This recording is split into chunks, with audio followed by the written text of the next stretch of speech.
You're listening to Robin Flan's Drummer Interviews, the number one drum radio show in all of Los Angeles, the world, the galaxy.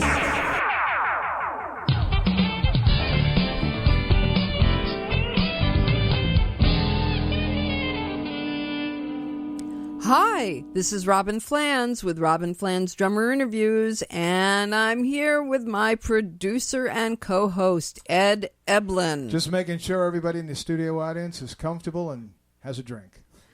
And today, for our first of two 30-minute segments of Street Beat, we're here. Oh, and that's where we check in with some of our notable, working, busy drummers. We have with us today Jordan Cohen, who plays with the Blue Man Group in Las Vegas. And yeah, Jordan, so we're just going to have you come on and tell us all about your very, very cool group and how long you've been with this group and how you actually got the job. Sounds good. Hello, everyone out there. Hi, Ed. Hi, Robin. Hey, Jordan. I started with Blue Man Group about 17 years ago plus. Whoa. I basically got the gig through my associations with musicians in Boston because I went to school at Berklee Music School for a little while, and seemingly all my professional gigs seemed to have the thread of Berklee running through it. You know, I was in Power Man 5000, another band for a while, and there was three other Berklee alumni in that as well. So, but the Blue Man gig came about, like 17 years ago, and basically it was just I was in a lean moment in New York. And basically heard about this cool new, percussion arts, performance art show that was, fairly new and really making waves in New York and Chicago and Boston. And I had a friend, Todd Perlmutter, who's a great drummer in his own right, who was in local Boston bands. And he told me about auditions, that were happening. Basically, I'll back up. I was hounding him for like a year to find out what this thing was all about. And, basically let me know an audition came up. Okay, and, it's good. It's good to be persistent. What's that? It's good to be persistent. Oh, yeah. You have to be. I haven't had to for a long time because I've been doing it for a long time. But, basically I pushed the issue, and the whole idea for a Vegas show came up, and it was going to be a bigger, badder production. So basically the idea was to kind of add multiple drummers and have a much bigger show and, the flagship show, as it were, I guess. So they were casting for a show where it would have two drum kit players and two percussionists. And, with multiple shows, they had to have multiple casts and subs, and so I went into the audition. What was the audition like, Jordan? I kind of forget the question they asked, but it seemed like one of the first things before you play anything, they ask if you like Led Zeppelin. It was like, maybe it was comparison, but I think it was something along those lines. But they asked that.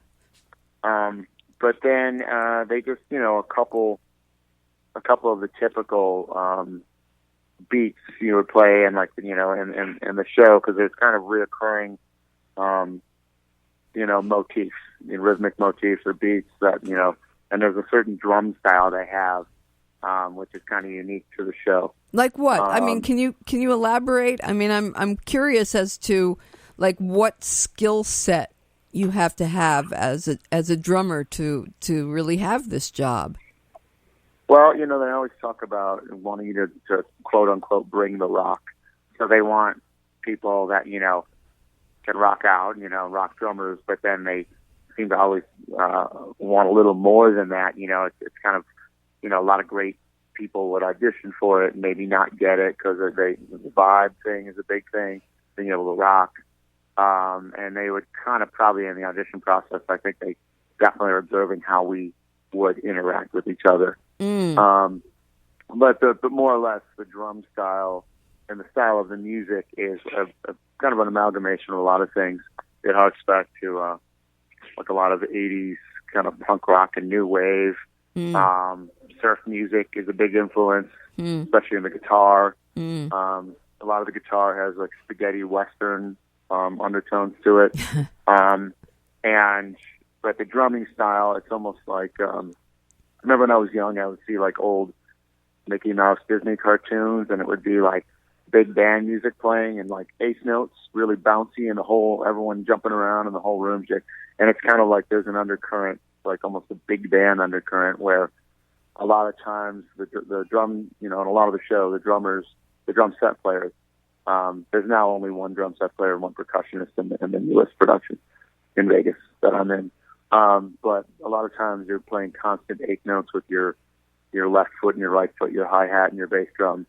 So there's this constant pulse going on that's kind of unique to the music. So it's pretty rigorous, and also another thing I'd add is like you're playing on the toms a lot. It's not typical kick, snare, hat type of drumming, and it's like it's Blas Elias, one of the drummers in our show here at Eugene Slaughter. He likened it to like just doing a drum solo the whole show. So it's fairly athletic and pretty strenuous like that, but it's also a lot of fun. How many are there of you on stage at one time?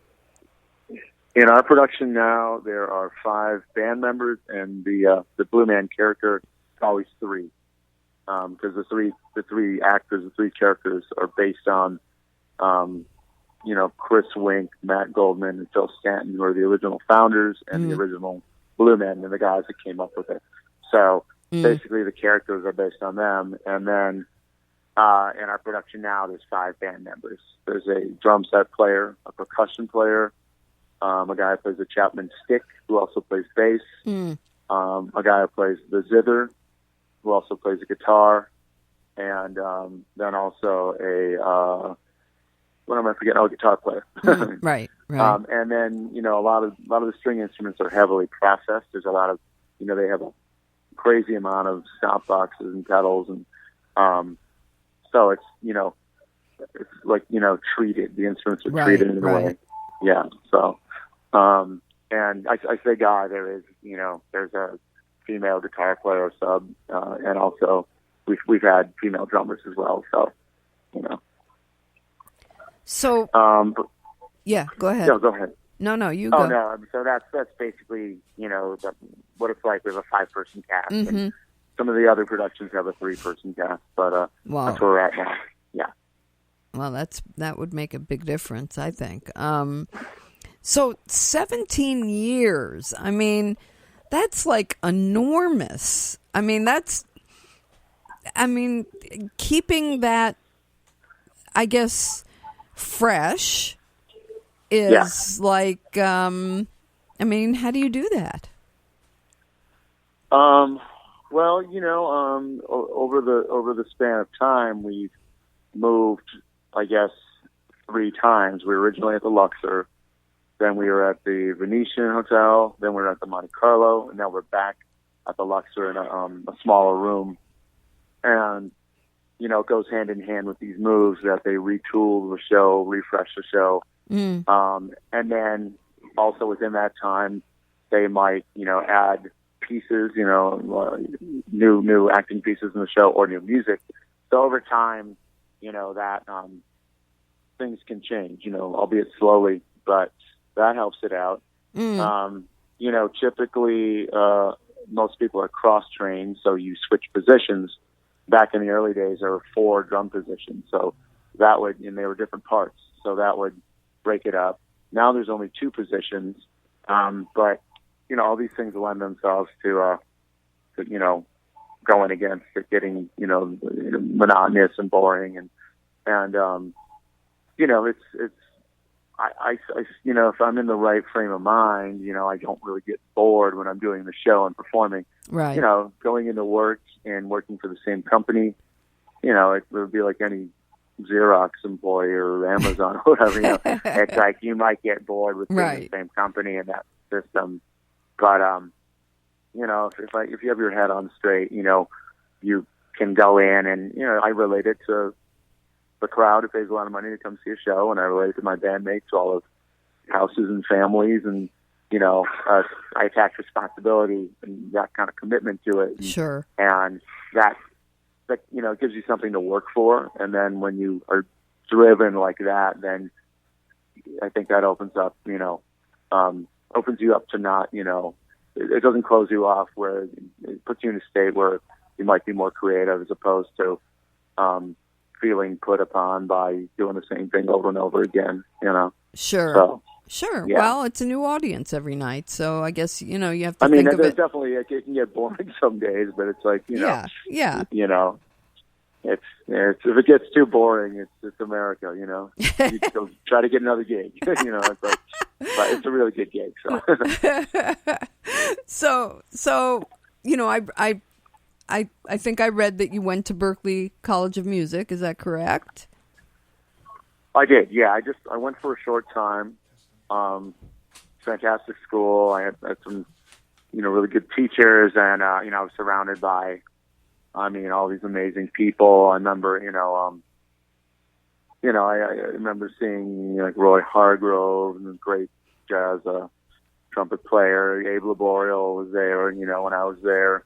Kurt Rosenwinkel, who was a guy that I played with a lot, who's like, you know, one of the you know, younger jazz great guitar players, you know, probably now like in his 40s, but and just being surrounded by amazing talent, and my, you know, a brief note, my two older brothers were going there as well. So at one time, the three of us were going there at the same time. How fun! And it was the first time that they had three brothers going there since the Marsalis brothers.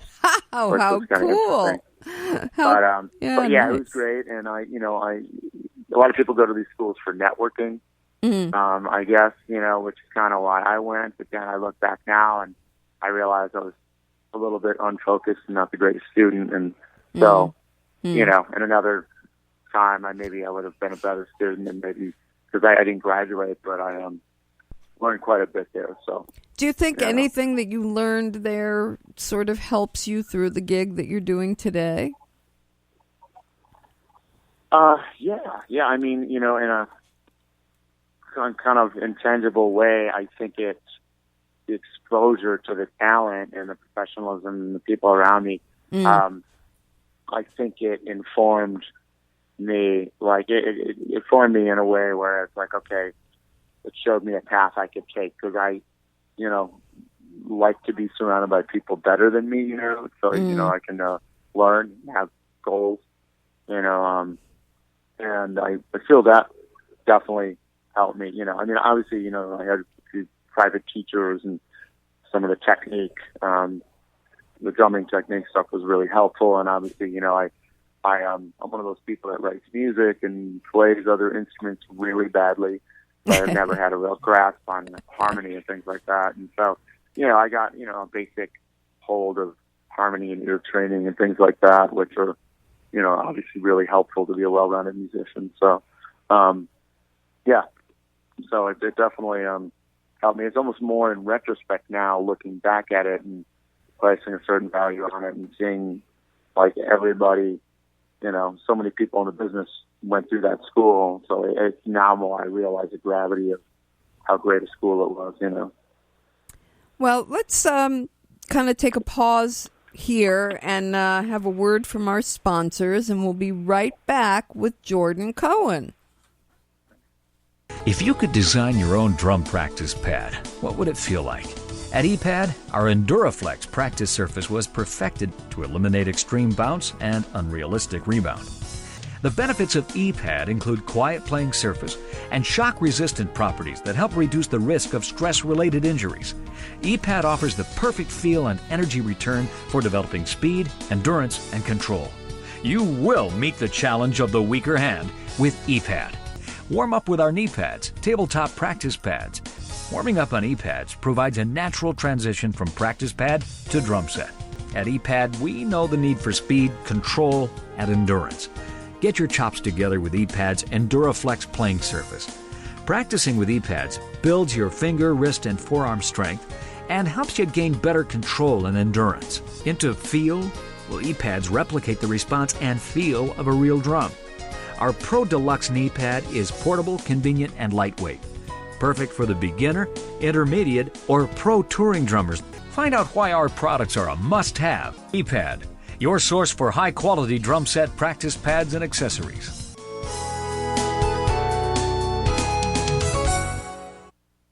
Be sure to check those pads out at epadco.com. That's epadco.com. Jordan, would you mind if I interjected something real quick? Yeah, sure. All right. I wouldn't know. I don't know why, for some reason, we're having a little bit of an audio glitch here with these this monitor. I don't know if you heard that, but we had just ran an ePad commercial. I know I had your mic turned down. But I just wanted to thank you because actually Jordan Cohen was the guy that bought ePad, the practice pads, to the Blue Man Group. And I don't think I could ever say this enough, but a major thank you for all you did to help me out with this thing, and I really appreciate that. So I just want that to be said.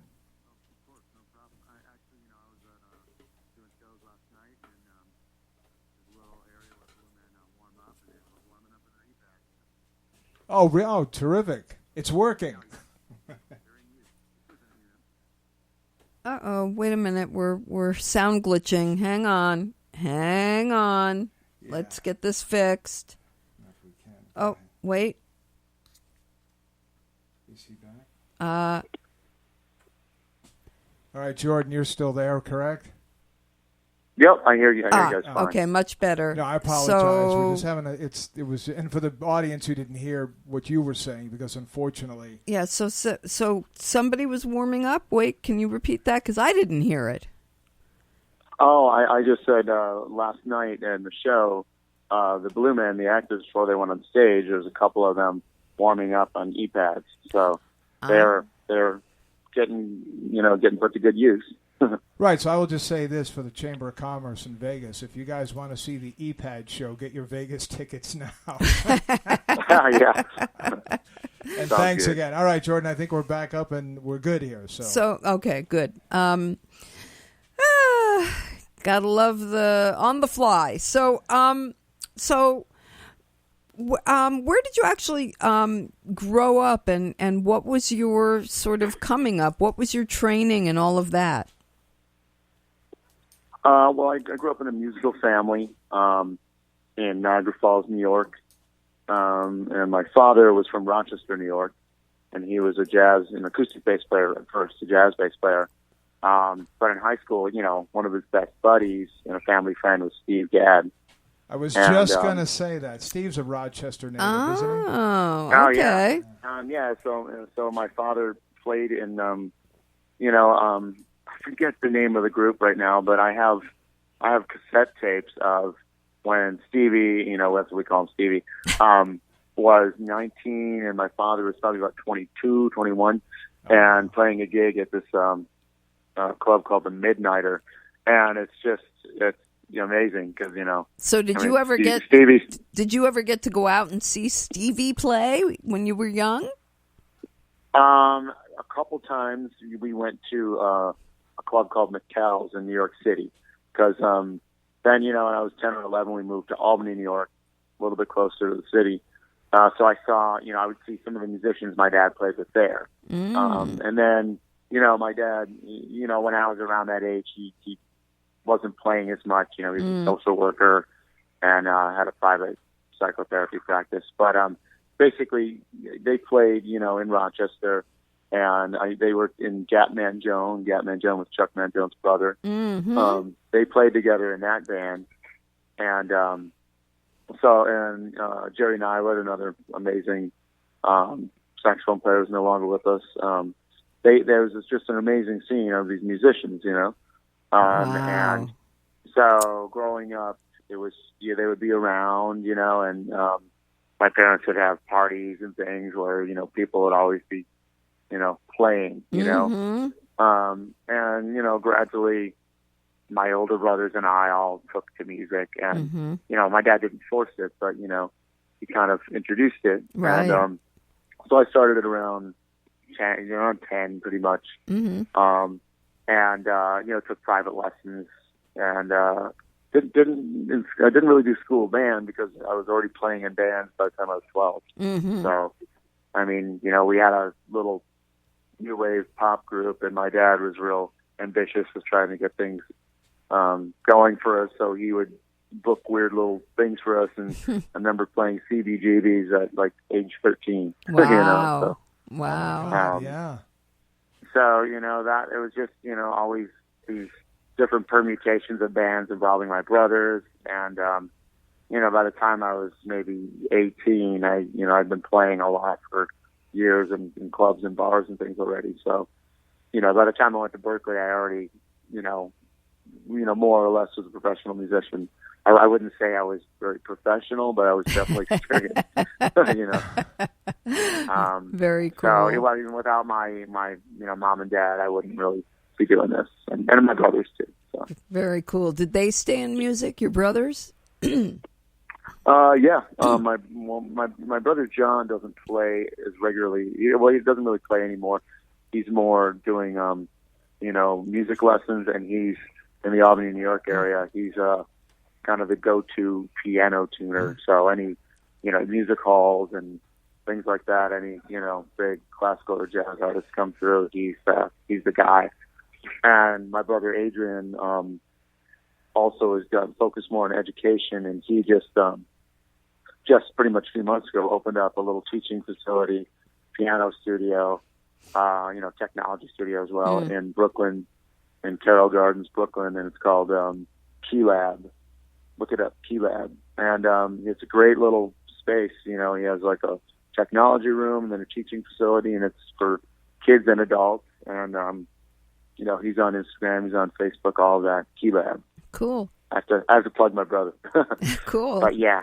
Cool. And, so yeah, they're still involved, more on the education side, I guess. So. Very nice. Yeah. What a cool thing. So, very musical family. I love it. Yeah. So, for a second, I just want to just take a moment here to remind everybody to excuse me, go and check out my YouTube channel, where you're going to see all my NAMM uploads and more at Robin Fland's Drummer Interviews at YouTube. And I want everybody to push that red subscriber button.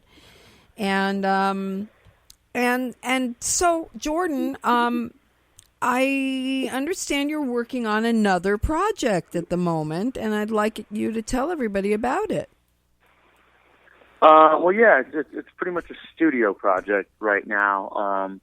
I don't know if I have designs to really do a live band thing per se. It's more, sowing my oats as a writer, composer, and I'm kind of looking at maybe trying to get some things placed or writing for other people as well. But it's kind of my David Bowie record, I guess, because I've written records for a long time and written music for a long time, and this one I'm just in the demo stages, but I have a lot of great musicians from Blue Man on board to contribute, because it's going to be kind of a collaborative record along the lines of like maybe the Gorillaz or just kind of collaborating with a lot of people on my music.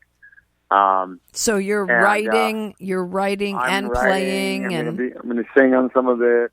You sing too. And it's somewhere. I'd say it's like somewhere like Queens of the Stone Age meets David Bowie with a little psychedelic edge, like the Flaming Lips or MGMT, something like that. So I previously made one which was more metalish, and this will have elements of that, but it's a little weird, like psychedelic hard rock pop stuff. So if I might say that in answer to my question on how you keep the other gig fresh, I think maybe that's part of it, is working on your own music. It is. I'm doing that. This group is called Sons of Jupiter, and my kind of co-producer is Thad Korea, who's Chick Corea's son, and he's in the show too. Oh. And he's kind of like my conspirator in a way. Like I write everything, but he's like my co-producer, and he has a studio. Oh, sorry. He has a studio called Jaguar Recording Studio in Vegas, and that's where we're going to do that. And then also I have another little new burgeoning production team called the Anti-Social Media Group, and this is another guy, Richard Belgard from the Blue Man Show, and a local kind of electronic musician, DJ, called Obi. His name's Obi-Wan. He's working in, and we're basically going to try and do film and TV composing. So I got a couple little things that are more studio production-based things right now. Mm-hmm. Well, that's got to keep you going creative and unknown caller and being being very creative and being very exciting and excited and so Sure. Yeah. Okay, if I plug one more thing. Yeah. There's a local like improv group, kind of started by a guy named Elvis Lederer, musician he's in Blue Man, he's in the Chris Angel Show, fabulous guitar player, musician, and it's sometimes I still play live with them. It's basically 3 drummers, 2 guitar players, and bass, and it's all improv. And I said, you guys unknown caller. He's another Blue Man drummer. I don't know if you guys know him. He's one of the drummers in it sometimes, and then Todd Waitzig, who's our music director. Todd Waitzig and Jeff Tortora, they're amazing drummers. They're definitely worth checking out. So I get to sometimes do that, and just we kind of go crazy and just improv. It's kind of a tribal rock band type of thing. Jordan, I have a quick question regarding the Sons of Jupiter thing. I know you said that's a studio project as it stands now, right? But if you're going to be singing and stuff, would you ever consider going out, taking the thing live, and fronting it with a different drummer? I've considered it. I don't know if I don't think I would be a front man. I don't think that's really me.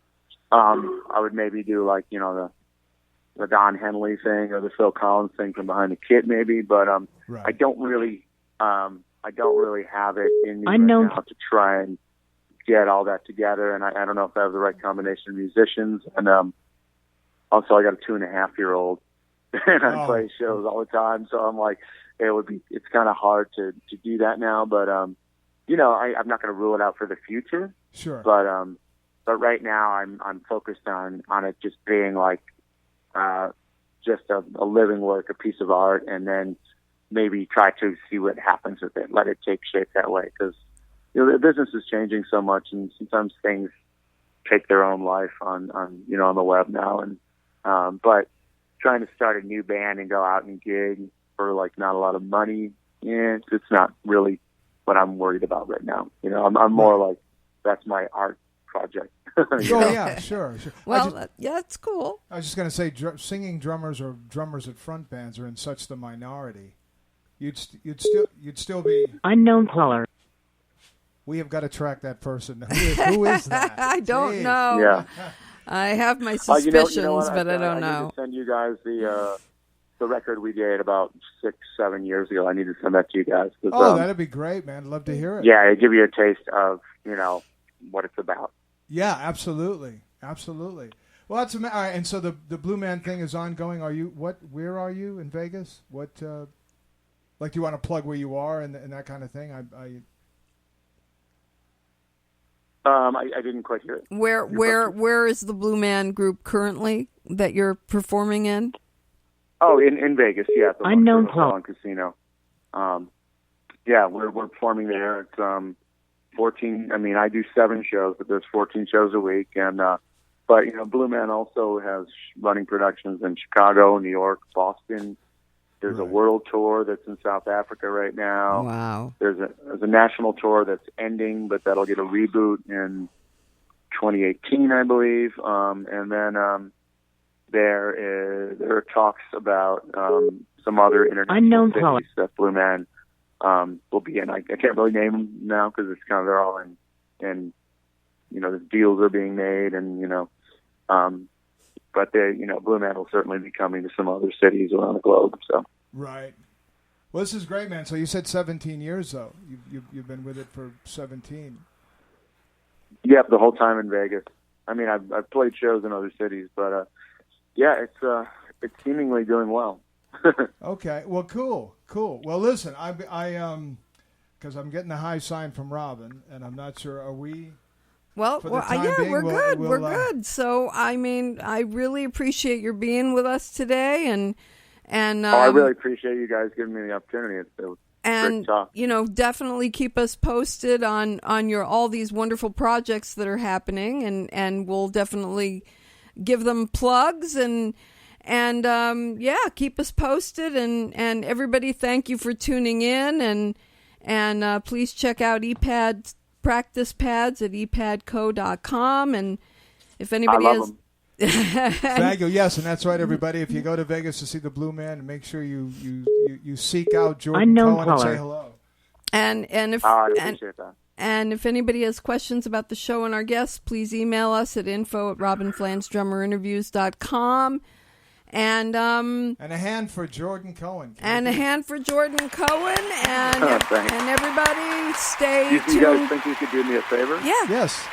Could you say hi to my old bandmate Al Pahanish when you talk to him? And I was just getting to that. We've got another segment of Street Beat coming on at 2 wouldn't it- o'clock today. Wouldn't it be funny if it was Al that keeps calling? I don't think it is. No, I doubt it. And at 2 o'clock today, we've got that going on. And next February 10th at 2 o'clock, we've got Drummeister John Good. So... Nice. That's not the 10th, though. That's February. Yes, February 10th. What is today? I thought we were February 10th today. Are we not? Where's my calendar? Okay. Today is the 10th. Yeah. Oh, sorry. Let's say Oh, the God. 15th. Okay. We'll say the 15th. I'm really confused. It's the 15th. Okay. All right. So, everybody, see you at 2 o'clock, and we'll catch you then. Thank you, Jordan. Bye. Robin and Ed, thanks for having me. Appreciate it.